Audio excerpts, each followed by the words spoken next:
Ja otetaan taas käyttöön työkalut, Kari, koska ne tuntuu sopivan sulle kyllä parhaiten.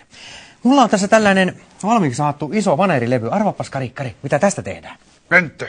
Tänään tehdään pönttö. Aika lähelle, Kari. Aika lähelle. Nimittäin tästä tulee koronapöytä. Koronapönttö. Koronapöytä. Koronapönttö. Pöytä. Koronapöytä. Kari. Mä olen tässä aamulla saanut tän jo valmiiksi tämän pohjan. Nyt sun pitäisi huomaat se iso. Aamulla. Ei vaan eilen illalla, kun se oli. Iso pönttö. Tänään tehdään iso pönttö. Iso lintu, no niin, iso pönttö, iso lintu, iso pönttö, iso lintu.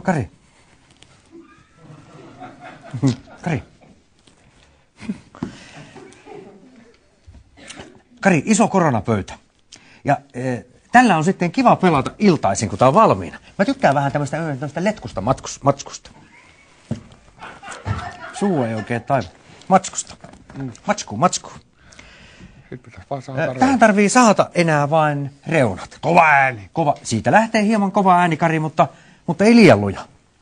Pidä sä, Kari, pidä sitä, niin mä otan sillä aikaa sulle korvasuojaimet.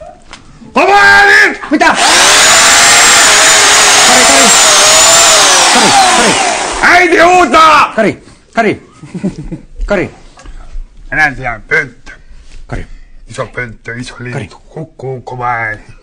Kari. Joo, tosi. Tällainen tehdään.